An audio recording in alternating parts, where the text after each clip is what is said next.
Selamat malam Kak Velen. Selamat malam. Ini mau menanyakan soal NM. Melihat akan masuk ke persidangan.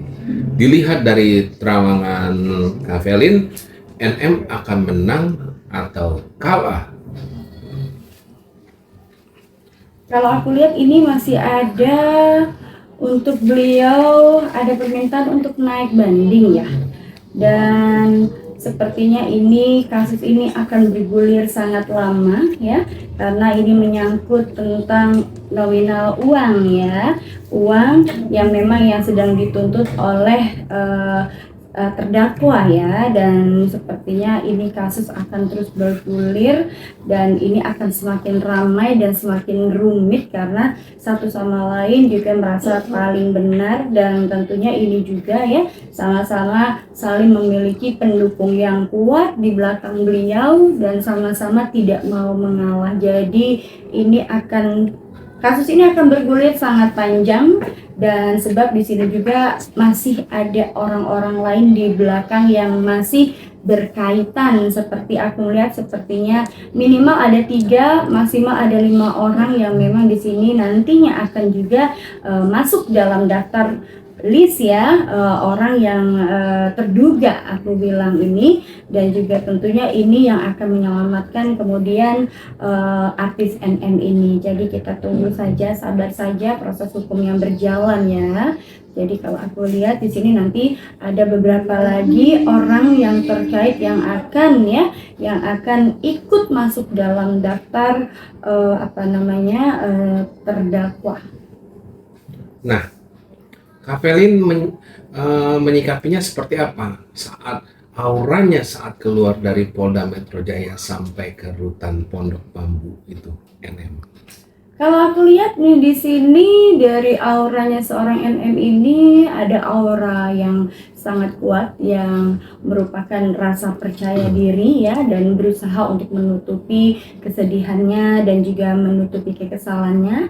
Terlihat lebih santai tapi dia juga memiliki strategi ya, dan juga dia berharap pada satu orang yang nantinya juga dijadikan dia adalah sebagai peruntungan bagi dia. Hanya saja memang prosesnya saat ini masih bergelut dan juga masih agak masih hitam putih abu-abu nih dukungan dari seseorang tersebut, sehingga dia agak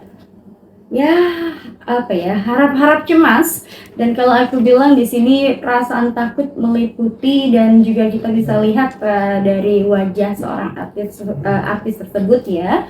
Dan ini adalah perjuangan panjang bagi beliau, dan juga selain itu juga aku bilang ada karma dari ucapan yang pernah terlontar juga, sehingga di sini aku bilang masih 50-50, artinya bisa masuk terjerat, bisa pun keluar. Tapi di sini masih dalam pertimbangan, dan seperti aku bilang ini nanti akan ada banding nantinya ya, dari persidangan ini akan berlanjut ke banding, dan kemudian di sini aku melihat juga seperti agak cukup memberatkan bagi beliau sampai dengan nanti ada beberapa saksi ataupun aku melihat di sini ada beberapa orang yang nantinya juga masuk ke dalam daftar ya terdakwa berikutnya. Dan kita tunggu saja karena saat ini masih diupayakan untuk melakukan bukti-bukti dan mengumpulkan bukti-bukti yang lain. Aku bilang sih akan ada masuk dulu dalam beberapa bulan sampai 1 tahun ini, kemudian nanti akan ada perkembangan selanjutnya dari kasus beliau. Nah, bagaimana sih kehidupan NM setelah ini? Kehidupan beliau tentunya kalau aku melihat karena ini ada kaitannya dengan karma dari dia yang tadinya penuh dengan percaya diri, dan juga aku bilang di sini selalu menyatakan diri sebagai kebal hukum ya. Artinya ini adalah dijadikan sebuah pelajaran ya, bahwasanya tidak ada satupun orang yang nantinya bisa dia andalkan ya. Satu-satunya yang bisa mengandalkan adalah bagaimana cara dia menghormati, menyikapi, dan juga bagaimana caranya untuk bisa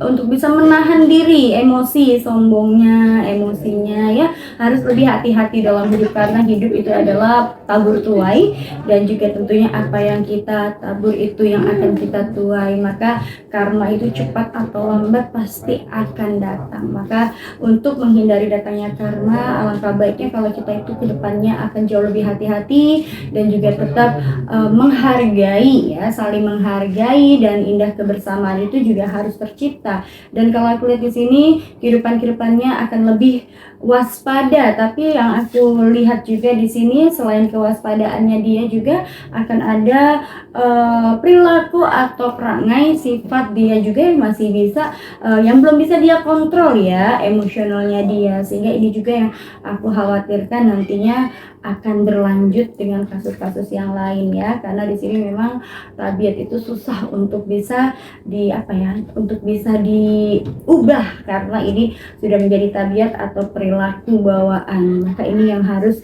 dipelajari oleh dia kalau mau hidup lebih tenang, lebih santai, lebih damai, dan tentunya tidak akan ada masalah ke depannya. Mudah-mudahan dari pelajaran dan peristiwa hari ini dia bisa belajar ke depannya agar lebih istiqomah dan juga hati-hati dalam berbicara.